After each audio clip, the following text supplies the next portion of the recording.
اب چلتے ہیں اپنے اگلے برج کی طرف جو کہ برج قوس، اور آپ کو بیان کریں گے کہ ان کا 21 سے 31 اگست کا یہ اشرہ علم نجوم کی روشنی میں کیا کچھ بیان کرنے جا رہا ہے۔ وہ افراد جو 23 نومبر سے 21 دسمبر کے اشرے کے دوران پیدا ہوئے ہیں وہ برج قوس کے تحت آتے ہیں۔ اس کے علاوہ وہ افراد جن کو اپنی درست طریقے پیدائش معلوم نہ ہو مگر ان کا نام فے سے شروع ہوتا ہے تو بھی برج قوس کے تحت آتے ہیں۔ اس عرصے کے وقت کے دوران آپ زندگی کے معاملات کے حوالے سے کئی ایک مثبت اور بہتر فیصلے لیتے نظر آئیں گے۔ اس کے ساتھ ہی ساتھ اس وقت کے دوران آپ کی توجہ مذہبی معاملات کی طرف خاصی مرکوز رہے گی۔ وہ افراد جو عشق و محبت کے معاملات سے وابستہ ہیں، ان معاملات کے حوالے سے کوئی مثبت صورتحال پیدا ہوتی ہوئی نظر نہیں آ رہی۔ آپ لوگ کچھ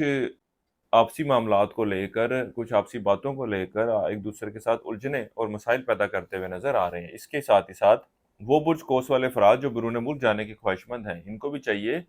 کہ اس اشرے کے شروع کے ایام میں اس حوالے سے کوشش کرنا پھر بھی کچھ مثبت صورتحال کی نشاندہی کرے گا، لیکن اس اشرے کی 26 تاریخ سے جو وقت شروع ہونے جا رہا ہے، اس وقت کے دوران ان معاملات کے حوالے سے کی گئی کوششوں کے کوئی بہت زیادہ مثبت نتائج آتے ہوئے نظر نہیں آتے۔ اوورآل اس اشرے کا وقت آپ کے گھریلو معاملات کے حوالے سے مثبت صورتحال کی نشاندہی کر رہا ہے۔ شریک حیات کے ساتھ بھی اچھے اور بہتر تعلقات کے قیام کی نشاندہی ہو رہی ہے، یہاں تک کہ وہ افراد جو رشتے کی تلاش میں ہیں، ان کو بھی چاہیے کہ اس وقت سے ضرور فائدہ اٹھائیں۔ اللہ کے فضل و کرم سے بہتر نتائج کی توقع کی جا سکتی ہے۔ وہ افراد جو شراکتی کاروبار کے پیشے سے وابستہ ہیں، ان کے پاس بھی آپسی معاملات کو سیٹل کرنے کے حوالے سے بہتر وقت ہوگا، اور اوورآل بھی یہ وقت شراکتی کاروبار کو بڑھانے کے حوالے سے، شراکتی کاروبار کے پروجیکٹ کو شروع کرنے کے حوالے سے بھی مثبت صورتحال کی نشاندہی کرے گا۔ عمر بڑے بزرگوں کے ساتھ جو وابستہ کام ہے وہ بھی اس اشرے کے دوران بآسانی حل ہوتے ہوئے نظر آئیں گے۔ وہ افراد جو کاروبار کے پیشے سے وابستہ ہیں، اس اشرے کے درمیانی یہاں سے شروع ہونے والا وقت ان کی کاروباری معاملات، کاروباری ساخت کے حوالے سے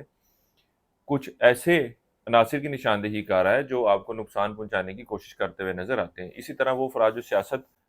سے وابستہ ہیں یا سوشل ایکٹیویٹیز سے انوالو ہیں یا کسی اور بھی ایسے پیشے سے وابستہ ہیں جس میں ان کا خاصا نام و شہرت ہے، تو اس وقت کے دوران بھی ان کو اپنے ارد گرد کے لوگوں سے اور ایسے عناصر سے محتاط رہنے کی ضرورت ہے، کیونکہ اس وقت کے دوران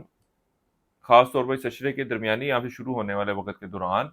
ایسے عناصر سر اٹھاتے ہوئے نظر آئیں گے جو آپ کی ساخت کو، آپ کی عزت کو، آپ کی شہرت کو نقصان پہنچانے کی کوشش کریں۔ اس کے ساتھ ہی ساتھ اس عصرے کے وقت کے دوران آپ کو اپنے والد کی صحت کے حوالے سے بھی احتیاط برتنے کی ضرورت ہے۔ والد کے ساتھ تعلقات میں بھی کچھ خرابی واقعہ ہوتی ہوئی نظر آتی ہے، اس لیے کوشش یہی کریں کہ معاملات کو بہتر رکھنے کے حوالے سے ضرور کوششیں کریں۔ اس عشرے کے وقت کے دوران آپ لوگ اپنی خواہشات کو حقیقی شکل دینے کے حوالے سے وہ ایفرٹ، وہ کوششیں کرتے ہوئے نظر نہیں آتے جس کی ضرورت ہے۔ بڑے بہن بھائیوں اور یار دوستوں کے ساتھ بھی سخت الفاظ کا، سخت لہجے کا استعمال کرتے ہوئے نظر آتے ہیں جس کی وجہ سے معاملات میں خرابی واقعہ ہو سکتی ہے۔ حکومتی اداروں، اعلیٰ افسران سے وابستہ جو کام ہے، جو توقعات ہیں، وہ اس عرصے کے وقت کے دوران پوری ہوتی ہوئی نظر نہیں آ رہی۔ اس عرصے کے لیے ایک وظیفہ آپ کو بتا رہا ہوں، وہ ہے سورہ یوسف کی آیت نمبر 64 64 21 مرتبہ پڑھنی ہے آپ نے روزانہ، اور اپنے معاملات میں بہتری کے لیے دعا کریں۔ اس کے علاوہ اس عرصے کے دوران حسب توفیق کالے چنے بطور صدقے کے طور پر دیں۔ کسی مثبت کام کا آغاز کرنا چاہتے ہوں تو اس عرصے کی 22، 26 اور 27 تاریخ کا انتخاب کریں۔ زندگی کے کسی بھی معاملے کے حوالے سے مشاورت چاہیے ہو تو آپ ہمارے واٹس ایپ نمبر پر رابطہ کر سکتے ہیں، انشاءاللہ تعالیٰ آپ کی بہتر رہنمائی کر دی جائے گی۔ اس کے علاوہ بتاتا جاؤں کہ وہ افراد جو شرف مشتری کے اس وقت سے جو 12 اگست سے 17 اگست کے درمیان گزرا ہے، فائدہ نہیں اٹھا سکے کسی بھی مجبوری کے تحت، اور اب وہ چاہتے ہیں کہ ان کے لیے شرف مشتری کی لو دستیاب ہو، تو اس حوالے سے یہ لوگ رابطہ کر سکتے ہیں، کیونکہ کچھ اضافی الوا ہم لوگوں اس وقت کے دوران تیار کر کے رکھتے ہیں تاکہ ایسے لوگ جو اس وقت سے فائدہ اٹھا نہ پائے ہوں وہ بھی اس شرف مشتری کی لو سے اب فائدہ اٹھا سکیں۔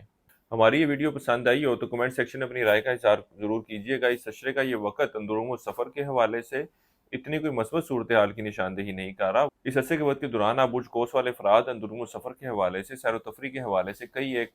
پلان تو بنائیں گے، لیکن یہ وقت سیر و تفریح کے لیے جانے کی طرف اشارہ نہیں کر رہا۔ برج قوس والوں کے لیے اب تک اتنا ہی۔ اللہ حافظ۔